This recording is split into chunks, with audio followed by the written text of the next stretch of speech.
할렐루야! 네, 오늘은 깨진 유리창의 법칙이라는 제목으로 하나님 말씀 전하도록 하겠습니다. 여러분, 혹시 깨진 유리창의 법칙이라고 들어보셨습니까? 이 이론은 1982년 미국의 범죄학자인 제임스 윌슨과 조지 켈링이라는 사람이 함께 발표한 이론인데요, 무질서에 관한 이론입니다. 즉, 깨진 유리창 하나를 아무 곳에나 방치해두면 그 지점을 중심으로 범죄가 확산되기 시작한다는 것이에요. 예를 들어 누군가가 특정 지역에 쓰레기를 무단으로 한번 투기했다고 생각해 보십시오. 그렇게 되면 그곳을 지나가는 사람들로 하여금 여기는 쓰레기를 버려도 되는구나, 이런 심리를 유발하게 한다는 것이에요. 그래서 그곳에 지나가는 사람들로 하여금 쓰레기들이 하나 둘 쌓이다가 결국 그곳은 굉장한 무질서의 공간이 된다는 것이죠. 반면에 반대의 사례도 있습니다. 한 동네에서는 쓰레기 무단 투기의 이 근절 대책으로 정말 강력한 단속과 과태료 부과에 중점을 두고 시행을 했었다고 합니다. 그런데 이런 방법으로는 효과가 일시적일 뿐만 아니라 근본적으로 해결이 되지 않으니까 주민들이 도대체 이게 언제 끝나냐, 이런 반발이 굉장했다고 합니다. 고심 끝에 이 공무원들은 깨진 유리창의 법칙을 활용해서 쓰레기가 무단으로 투기되는 이 특정 위치들을 중심으로 쓰레기를 다 깨끗하게 치우고 그곳에 예쁜 로프 화단을 이렇게 설치해 두었다고 합니다. 그랬더니 강력한 단속과 과태료 부과에도 해결되지 않았던 이 쓰레기 무단 투기가 이게 의외로 쉽게 해결이 되었다는 것이에요. 사람들이 이렇게 예쁜 로프 화단 속에 어떻게 쓰레기를 버려? 그러면 안 되지 라는 반대의 심리를 이용한 것이죠. 오늘 본문은 바로 이런 깨진 유리창의 법칙, 그 전철을 그대로 밟고 있는 이스라엘 백성들의 모습을 볼 수 있습니다. 1절 말씀, 하나님이여, 이방 나라들이 주의 기업의 땅에 들어와서 주의 성전을 더럽히고 예루살렘이 돌무더기가 되게 하였나이다. 이 시편은 다소 절망적인 감정을 표현한 이 언어들로부터 하나님 백성의 공경을 엿볼 수가 있게 됩니다. 이스라엘 백성들의 이러한 고통의 이유는 BC 587년 바벨론에 의해서 예루살렘과 하나님의 성전이 파괴되고 이스라엘이 멸망하게 되었기 때문이에요. 성전 불패, 하나님 불패, 이렇게 여겼던 그들의 신학이 산산조각 난 것처럼 보였기 때문입니다. 처참한 그들의 현장을 조금만 더 엿보도록 하겠습니다. 2절과 3절 말씀, 그들이 주의 종들의 시체를 공중의 새에게 밥으로, 주의 성도들의 육체를 땅의 짐승에게 주며 그들의 피를 예루살렘 사방에 물같이 흘렸으나 그들을 매장하는 자가 없었나이다. 이제 참담한 전쟁은 끝났습니다. 그러나 고통은 또 다른 방식으로 지속이 되고 있죠. 고대 근동세계에서 정복당한 사람들이 자신들이 죽이고 이렇게 패전국으로 만든 그 나라 사람들의 시신을 매장하지 않고 이렇게 방치해두고 부패된 채 내버려둔 것은 그들에게 치욕과 저주의 상징을 나타내 보이기 위함이었던 것이에요. 그렇게 수많은 사람들의 시신이 나뒹구는 처참한 광경이 패전국의 눈앞에서 펼쳐지고 있는 것이죠. 시인은 그들의 피가 물같이 흘러 예루살렘 사방에 흘렀건만 그들을 매장할 자가 없다고 탄식을 합니다. 역설적으로 예루살렘 성전에 제물로 바쳐지는 것은 짐승의 피였죠. 그런데 지금 누구의 피가 흐르고 있습니까? 주의 성도들의 피가 예루살렘을 적시고 있는 것이에요. 성도들의 피가 땅을 적시는 정말 충격적인 보고를 하고 있습니다. 마치 죽은 자들의 숫자가 생존자들의 숫자보다 많아서 그들을 매장할 곳이, 그리고 매장할 자가 없는 것처럼 보인다는 이런 과장된 표현은 피로 물든 예루살렘 성전 주변의 처참함과 비의 그 자체를 묘사하고 있는 것이죠. 그런데 여러분, 때리는 시어머니보다 말리는 시누이가 더 밉다는 말이 있습니다. 바벨론에 의해서 이스라엘이 처참하게 무너진 것도 절망적인 상황인데, 그때 주변 나라들, 에돔, 암몬, 모압, 사실 이러한 나라들은 모두 이스라엘의 형제 나라죠. 그런데 그들이 이스라엘을 향하여 조롱과 놀림을 쏟아내고 있다는 것이에요. 본래 하나님의 언약 백성은 하나님의 보물로, 제사장 나라로, 거룩한 백성으로 부름을 받았지만 현재 이들의 모습은 어떻습니까?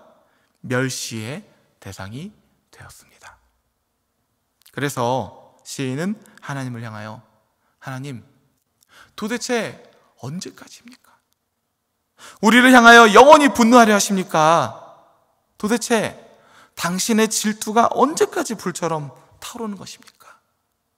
물으며 탄식하고 있는 것이죠.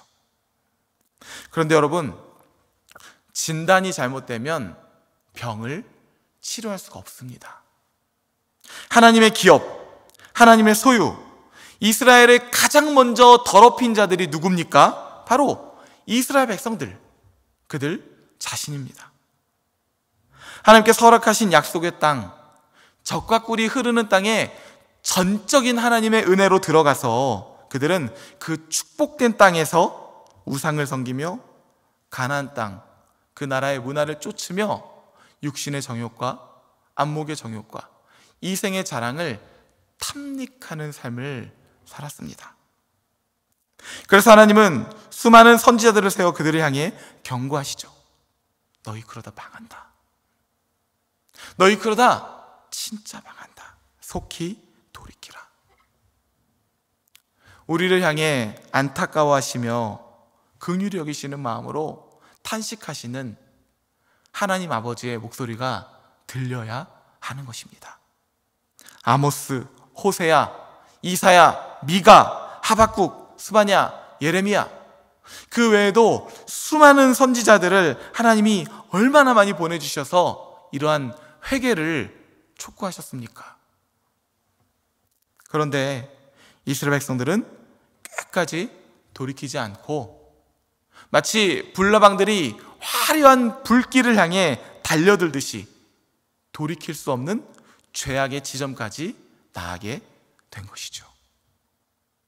그런 거로 이스라엘 백성, 지금 그들이 처한 상황은 하나님의 무능이라거나 이해할 수 없는 현실이 아니라 그들이 초래한 심판의 결과라는 것입니다. 하나님의 소유, 하나님의 기업인 예루살렘, 그 거룩한 땅에 죄악이라는 쓰레기와 오물들을 끝도 없이 먼저 버린 자들이 누구라고요? 이스라엘 백성, 그들 자신들이라는 것이에요. 그래서 이사야 선지자는 하나님의 말씀을 통해서 이렇게 대언하죠. 이사야서 1장 21절 말씀에 신실하던 성읍이 어찌하여 창기가 되었는고, 정의가 거기에 충만하였고 공의가 그 가운데 거하였더니 이제는 살인자들 뿐이로다.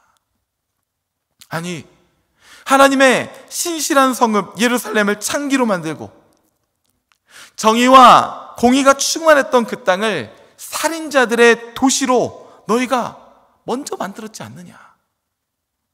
너희 자신이 하나님을 사랑하지 않고 하나님의 소유를 거룩하게 여기지 않으며 그곳에 너희의 죄악을 가득 채워 놓았다는 것이죠.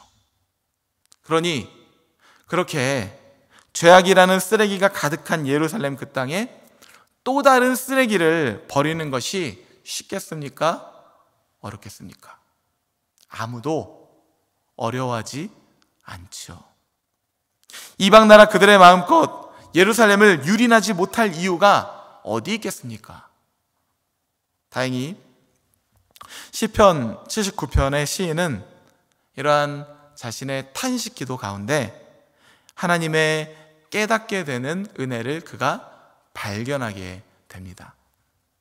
우리가 하나님의 성전으로 나아갈 때, 다시 말하면 우리가 하나님의 말씀과 기도 앞에 서게 될 때 하나님은 반드시 그분의 진리의 말씀으로 우리의 마음과 생각을 환히 비춰주셔서 깨닫게 도와주시는 우리의 아버지이신 줄 믿으시기 바랍니다.